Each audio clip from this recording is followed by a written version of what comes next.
paggawa po ni Yes. Sergeant Gutesa. Yes. Okay, so inaamin niyo po. Yes. Posible ho din kayong Oh, part siya sa paggawa ng affidavit ni Gutesa. Eh paano yung ngayon, pero yung affidavit nung wala. Oh, paano gagawin natin dyan? Paano lagi ka nasusupla dito sa amin? Alam mo, sa totoo lang, nakakaawa yung mga mo eh. Yung mga kagatas. Kabayo! Kabayo! Pucha, imbestigahan ng DOJ? Welcome. Okay. Oh. First of all, sir, were you part of the paggawa po ni Yes. Sergeant Gutesa? Yes. Okay, so inaamin niyo po. Yes. inaamin niya, part siya, di ba? Oh. Posible ho din kayong imbestigahan ng DOJ? Welcome. Okay. Una kay Judge. Oh, welcome eh. Bakit sinasabi mo ba't kayo? Kala ko welcome.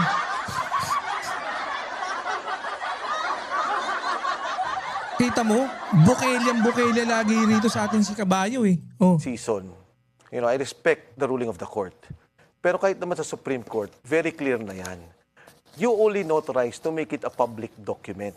In They're talking about the affidavit dito ah. good faith, si Gutesa, Tapos ngayon, kaya I'm pretty sure Ombudsman Boying is also referring to this particular admittance of this Mike Defensor. Ang problema, alam niyo kung anong problema kay Kabayo? Parang kabayo. Ba? Parang kabayo. Parang kabayo na kaganon. May ganun, may tapaoho. May Basta may tapaoho pangarang. kang hayop ka. Diba? Oh. Kabayo! Kabayo! Kabayo ka kasi. na nagpunta sa notaryo. Mm. Hindi niya kailangan pikiin yung seal. Hindi niya kailangan pikiin yung registry. Because in fact, well, Pinky, just a side story, nung nag-uusap na yan, sabi ni Senator Marcoleta, Sarge, panotarize mo naman yan. I even in fact opposed it. Sabi ko, Senator, kadante hindi naman kailangan yan inotarize. Kasi under oath yan sa Senate. Hindi, sabi niya, gusto ko prepared. Mm. So ayan nagpunta Sergeant Gutesa, I was not... Malinaw nandun, hawak, habang nung ginagawa, tumulong, admittance. Ngayon, palalabasin na yung affidavit daw nung 18, hindi siya kasama. Pero tumutulong siya. Walang ano yan, tuloy-tuloy yan. Ano yan, bigla na lang lumagtaw. Tapos, from Gutesa, nung lumabas, saka lang nag-decide. Eh, di ba sabi ni Gutesa doon, marami pa po akong kasama, gusto rin nila lumabas. Mga tanga sila. With him, no one was with him, pero nandyan yan. So siya talaga nagpunta mag-isa? Yes. And Yes. exactly where, sir? Somewhere in Manila, merong may picture, pinakunan ko eh. Narrow Sa Tito vision. Senator Marcoleta, yung pinakita niya, nakalagay pa nga doon 24/7 eh. Akala mo tindahan ng 7-Eleven eh. So, all I'm saying is, mukhang mali at... Wala naman din akong ano dyan, yung kahit hindi notaryado, inimbestigan din naman eh, ginamit din. Eh, wala ang problema dyan. Oh, ganun din dito. 18 sundalo, pero wala siyang kinalaman sa affidavit. Ang Yun daw, walang kinalaman. Paniwalang-paniwala siya eh. Tanga eh. Tutuin ka kasi. nagsabi ng sinungaling ka, GMA integrated. Walang sinasabing sinungaling, tanga. Ha? Maglalabas na raw ng sabpi ng ombudsman laban sa Inistroman eh, no? Oh. Ang pagsama ay isang form ng pagtulong, FYI. 18 dating sundalo, oras sa makapagsumite ang mga ito ng individual nila mga affidavit. Dito, mas matatanong raw isa-isa ang mga nagpakilalang security aid tungkol sa mga detalye ng kanilang deliveries. Lilinawin lang natin kasi ang hinahabol natin dito yung kamalian pa rin. Ang kanilang deliveries. Lilinawin lang natin kasi ang hinahabol natin dito yung kamalian pa rin. The act itself is still what we're after. Kamalian ng 18 Marines. Hindi na yung korupsyon. Doon sa affidavit lang, wag ka, lumabas ka na naman.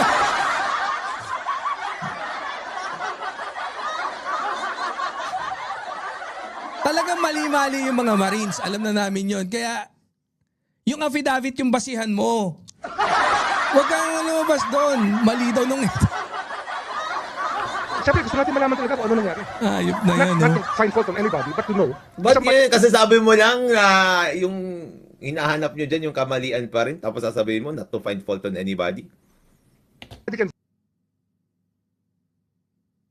Oh, mali ka nga naman doon. Mali ka doon, ha? Ombudsman Boying, sinabi mo nga naman. Oh, saan nga yung kay Kabayo? vouch for every action. Kung sino talaga ang pwedeng managot. Samantala, opisyal ng tinurn over ng ICI o Independent Commission for Infrastructure sa Office of the Ombudsman ang mahigit 200 kahon na naglalaman ng findings sa mga investigasyon Ibang at topic na nakalat yan. na ebidensya. Masama loob na dyan, eh. Dito tayo kay Mike. 8 dating Marines ang dumating dahil may personal na lakad ang dalawa. Pero Well, sinabi ko rin naman sa inyo mga kabatas natin nung umpisa pa lang na kung sampina ang pinag-uusapan dito sa NBI, you are not required to attend. Out of respect nga lang yung pagpunta nila dyan. Tinatanong yung istorya ninyo, yung kwento ninyo, tinitingnan kung tumutugma sa mga pangyayari at mga ebidensya na nakakalap. Pero tignan mo dito yung unang sinabi niya. Lang pang mga testimonya. Kasi Of interest. Nag-iba yung mukha niya eh. para sagutin nila yung mga mas specific po na katanungan. Sure nanindigan sila na Marines silang lahat. Marines na mali daw yung sinabi nyo. Well, una-una sinasabing Marines, base pa lang doon sa interview nila, dalawa sinasabi RV, 16 Marines. So mayroon nakagad na diferensya doon, di ba? Tapos doon pala sa sinabi nilang dokumento, Nanindigan daw, Marines daw pala. Pero syempre, reservist, iba nga naman. yung Army, reservist yung isa, hindi naman talaga siya Army. So, yun naman Reservist yung isa, hindi naman talaga siya army. Di army pa rin siya, reservist nga lang.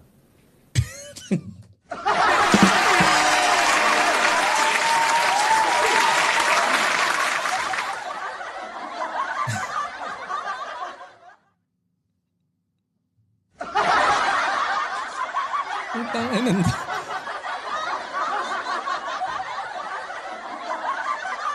Ayop na yan, no? Kung paniwalaan ang kwento ng kabayo ng mga marino, aabutin sila ng 7 taon, eh. I will give them time, balik po sila ng 17 para sagutin nila yung mga mas specific po na katanungan. Sure nanindigan sila na Marines silang lahat. Marines na mali daw yung sinabi nyo. Well, una-una sinasabing Marines, base pa lang doon sa interview nila, dalawa sinasabi RV, 16 Marines. So mayroon nakagad na diferensya doon, di ba? Tapos doon pala sa sinabi nilang dokumento, yung Army, reservist yung isa, hindi naman talaga siya Army. So, yun naman Oh, hindi niya alam, eh. Hindi niya alam, eh. Wala namang problema kahit army pa yung Marines. Ang ano kasi, baka mamaya hindi Marines. Paano kung Air Force? Reservist yung isa, hindi Army, naman. paano yun? Pero hindi Marines. So, tama, mali. Korte ba? Ganun talaga? Ang kinakastigo ba ron? Yung issue mismo? Hindi ba yung taong tinatanong? Ito yung issue. Ito tanong, ganun ba? Hindi bubulat-latin. Kalokohan. Yung taong nirereklamo nila. well, ano naman po yan, sinagot na naman po natin yan. Kahit noon ba, sabi ko nga, halimbawa po isa sa inyo nagreklamo, sino po bang unang tinatanong ng investigador? Hindi po ba Yan, ha? Sige, try mong i-debunk yan. sa Philippine Marines where we will have yung documented talaga na kung ano yung status talaga nila. Sure sinabi ni Atty. Tapasio, mali daw yung ginagawa nyo, yung proseso, sila daw yung Wala na yan, huwag na yan. Kasi, tignan nyo ito ha. Oh. Whenever you file something, yun lang, hindi naman sila yung magiging person of interest. Halimbawa po isa sa inyo nagreklamo, sino po bang unang tinatanong ng investigador? Hindi po ba kayo nagreklamo? Sinabi ni Atty. Tapasio, mali daw yung ginagawa nyo, yung proseso, sila daw yung iniimbestigahan, imbis na yung taong nirereklamo nila. Well, ano naman po yan, sinagot na naman po natin yan. Kahit noon ba, sabi ko nga, halimbawa po isa sa inyo nagreklamo, sino po Ito, maganda yung paliwanag dito. unang tinatanong ng investigador? Hindi po ba kayong nagreklamo? Tatanungin lang, hindi naman sila yung magiging person of interest. Oh, bakit? Ano ba sinabi? Tinatanong.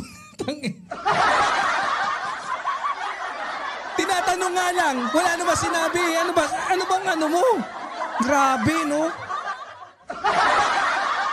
Nag-iba yung mukha niya eh. Grabe. Merong akusado. Si Tubul mo rin. Kasi, tignan nyo O ito. hindi Tubul yun. Buris. Ha? Whenever you file something, okay, Oh.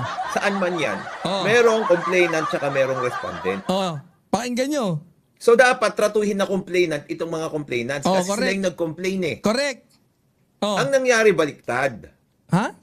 Yung complainant, siya yung naging respondent.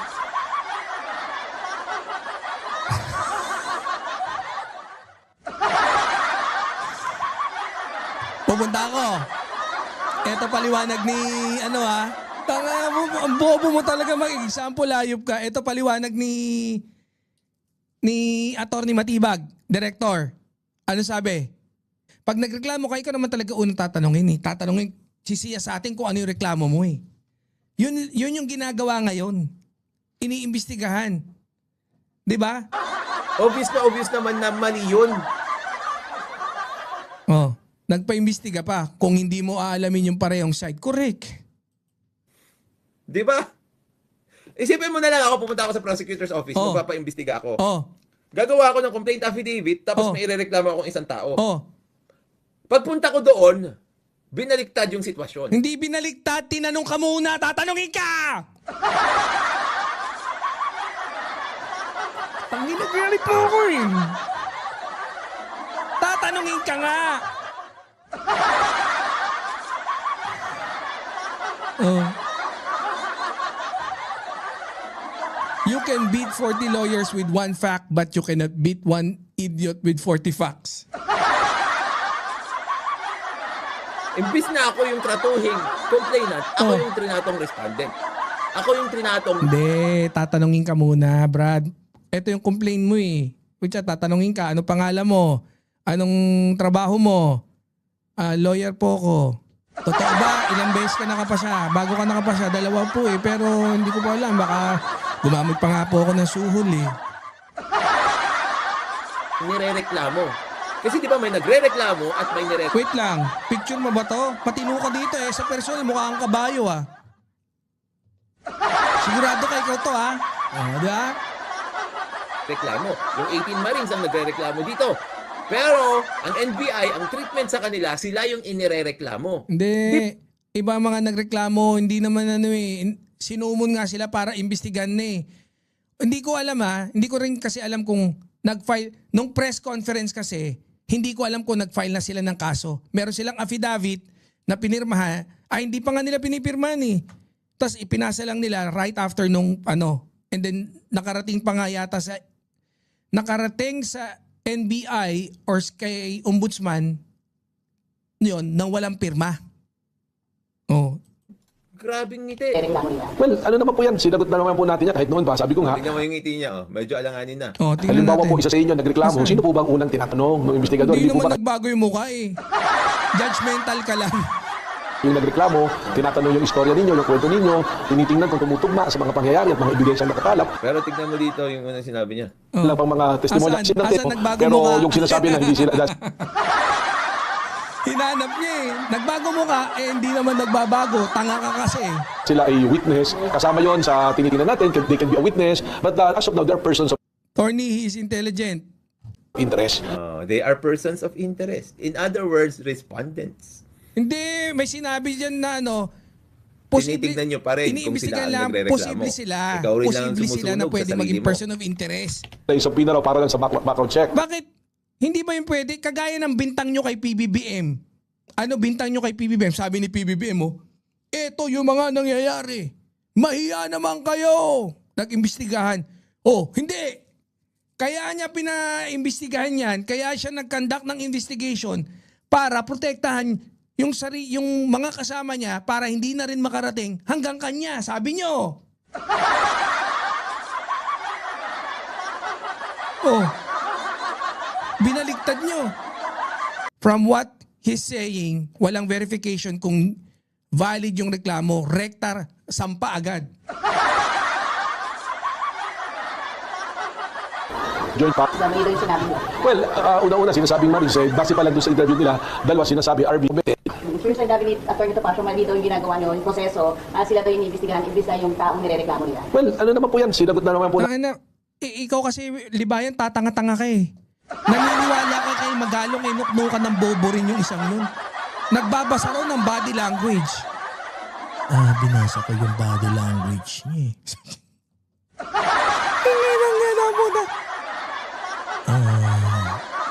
Nabasa ko. Kasi sa pag-iimbestiga, kasama din yan. No, na, siyempre, babasahin mo yung body language. Nabasa natin no, na ganun talaga. Huwag ka nagpapaniwala sa tangang ganon. Psych lang yung ganon. Para akala, nababasa mo. Akakalain ng mga iniimbestiga mo, nababasa mo sila kaya sinabi yun. Pero hindi totoo yun. Kutsa.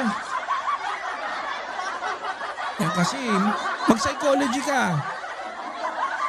natin yan kahit noon. Hindi totoo yun. Yung basa-basa, yung body language, hindi totoo yan kasi maraming interpretation talaga sa totoo lang.